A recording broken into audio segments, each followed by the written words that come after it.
Good morning, friends. I am Advocate Pankaj Joshi from Jaipur. Welcome you in our YouTube channel Apeksha Online English Classes. Today we will take another segment, the landmark decision of Supreme Court. Today we will take a landmark decision A.K. Gopalan versus State of Madras. मैं आपको हिंदी और English दोनों में define करने की कोशिश करूंगा। तो देखिए इस केस के फैक्ट्स क्या थे। केस का जो नाम है वो है A.K. Gopalan versus state of Madras. It a major case in Indian constitution law. Bharat के संवैधानिक लॉ में एक बहुत ही बढ़िया केस है A.K. Gopalan versus state of Madras. Fact क्या थे इसके? The law showed is primarily concern with the basic right guaranteed by the Indian constitution including article 19, 21 and 22। इस आर्टिकल को चैलेंज किया गया था इस रिट में जो A.K. गोपालन के द्वारा किया गया था। A.K. Gopalan was a communist leader who was imprisoned in Madras under the prevention detention law in 1950। A.K. Gopalan was a communist leader who was imprisoned in Madras under the preventive detention law in 1950। A.K. गोपालन जो communist leader थे उनको 1950 में arrest किया गया preventive detention law के अंतर्गत 1950 में। और जब उनको अरेस्ट किया गया तो ही challenge detention through a writ habeas corpus under article 32। और आर्टिकल 32 के अंतर्गत हैबियस कॉर्पस के रिट उन्होंने पेश की इसके खिलाफ। The petition also raise the issue, उन्होंने इशू रेज किया of the procedure defined by statute clause in the Indian constitution, कि जो लॉ के द्वारा एस्टेब्लिश प्रोसेस है जो नेचुरल जस्टिस का सिद्धांत है उन्होंने उसको जो है चैलेंज किया आर्टिकल 32 के अंतर्गत हैबियस कॉर्पस थ्रू रिट के अंतर्गत। फिर क्या हुआ, फैक्ट्स क्या थे देखिए आप, इसके फैक्ट्स देखिए आप। A.K. Gopalan was held under the 1950 preventive detention act has been imprisoned since 1947 without being tried. A.K. Gopalan को जो है 1947 से अरेस्ट किया गया था बिना किसी ट्रायल के इस एक्ट के अंतर्गत, प्रिवेंटिव डिटेंशन एक्ट 1950 के अंतर्गत। He was held accountable under the criminal statute that had been repealed. उनको क्रिमिनल जो भी लॉ थे उसके अंतर्गत दायित्व दिया गया था उस आदमी को। On March 1, 1950 the Madras government issued N order while he was still imprisoned. और मद्रास गवर्नमेंट ने एक ऑर्डर इशू किया जब वो जेल में था। He claimed, A.K. गोपालन ने क्या किया, he claimed that natural justice standard were not followed in the case, that he was not given a fair hearing, कि इस पूरी प्रक्रिया में प्राकृतिक न्याय के सिद्धांत को फॉलो नहीं किया गया है। ये तर्क दिया गया, प्राकृतिक न्याय के सिद्धांत को फॉलो नहीं किया गया है और फेयर हियरिंग नहीं हुई, एक निष्पक्ष जो है हियरिंग नहीं हुई थी। फिर क्या हुआ, mister Gopalan then filed a case under article 32(1) of the Indian Constitution under habeas corpus writ against the order imposed under section 3/1 of the Preventive of Detention Act. This is important fact.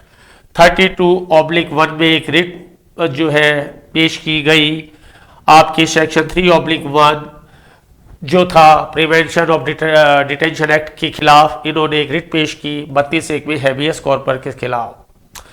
He claimed that the order issued under the Prevention and Detention Act violated his fundamental right under Indian Constitution article 14, 19, 21। और ये writ इस आधार पर पेश की गई जो अनुच्छेद 14 है, 19 है और 21 है उसका वोलेशन हुआ है, प्राकृतिक न्याय का जो है वोलेशन हुआ है, इस आधार पर ये रिट पेश की गई थी। He further alleged that the order imposed against him was made with a malice in mind। और फिर उन्होंने आर्गूमेंट दिया कि मेलाफाइड इंटेंशन के साथ किया गया है। इन्होंने कहा ये मेलाफाइड इंटेंशन के साथ किया गया है, 14, 19 और 21 का वोलेशन है, प्राकृतिक न्याय का वोलेशन है। 32(1) में रिट लगाई गई और 14, 19 और 21 का इन्होंने बताया कि ये आपका उल्लंघन है। He further contended that the phrase procedure established by law in Article 21 refers to due process of law। इन्होंने भी कहा कि जो कानून के द्वारा प्रोसेस ऑफ लॉ का जो सिद्धांत है उसका भी वोलेशन हुआ है, ऐसा इन्होंने कहा। In this case, the legal procedure was not followed, resulting in a breach of Article 21 of the Constitution। कि कोई लीगल प्रोसीजर फॉलो नहीं हुआ है, इसलिए आर्टिकल 21 का सीधा सीधा ब्रीच है, ऐसा आर्गूमेंट दिया गया। In this case, various concerns were presented including whether the Prevention and Detention Act of 19 violated कि ये जो एक्ट है ये आर्टिकल 14 का उल्लंघन किया, 19 का उल्लंघन किया, 21 का उल्लंघन किया, इनका उल्लंघन किया आपके prevention and detention act of 1950 ने.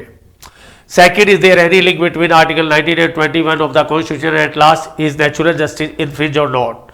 तो उन्होंने कहा कि आर्टिकल 19 और 21 के बीच में कोई संबंध है और क्या ये जो किया गया सब कुछ ये क्या नेचुरल जस्टिस का इन्फ्रिंज है, नेचुरल जस्टिस का जो है वायलेशन है. तो इसका निर्णय क्या है वो देखिए आप. The supreme court examined the parties arguments concluded there is no relationship between article 21 and 19 of the constitution. पहला जो डिसीजन दिया वो 19 और 21 में कोई संबंध नहीं है. Furthermore, the court determined that the norms of natural justice were not breached in this case. दूसरा उन्होंने डिसीजन दिया कि आपका यहाँ पर नेचुरल जस्टिस का कोई वोलेशन नहीं हुआ है. और तीसरा उन्होंने दिया the court also found that if the state takes away person liberty in accordance with the legal system. If the detention was done legally, it cannot be stated breaches the requirement article 14, 19 और 21. यदि कोई राज्य किसी भी person को detain करता है legally कानून के प्रोसीजर में तो वो आर्टिकल 14, 19 और 21 का ब्रीच नहीं है. मिस्टर गोपालन rate petition was eventually rejected by the court और कोर्ट के द्वारा उनकी रेट जो पेश की गई थी वो आपका रिजेक्ट कर दी गई. The A.K. Gopalan versus the State of Madras case is a watershed movement in the Indian legal history और एक बहुत ही लैंडमार्क डिसीजन था, बहुत ही इंपॉर्टेंट डिसीजन था आपके इसमें.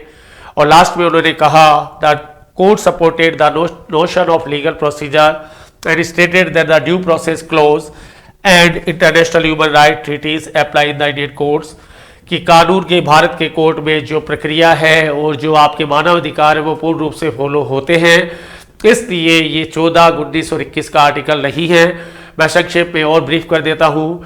A.K. गोपालन को जब डिटेन किया गया तो उन्होंने 32(1) में रिट लगाई हैबियस कॉर्पस के थ्रू और उन्होंने कहा कि जो मुझे गिरफ्तार किया गया वो 14, 19 और 21 का वॉयलेशन है. तो सुप्रीम कोर्ट ने एक लैंडमार्क डिसीजन देते हुए कहा कि यदि स्टेट के द्वारा कोई भी लीगल तरीके से डिटेंशन किया गया है तो वो आर्टिकल 14, 19 और 21 का वॉयलेशन नहीं है. तो ये हमारा लैंडमार्क डिसीजन की श्रेणी में पहला केस था A.K. Gopalan versus state of Madras. यदि आपको ये प्रेजेंटेशन पसंद आया तो आप इसे लाइक करें, सब्सक्राइब करें और इसे शेयर करें. Thank you very much.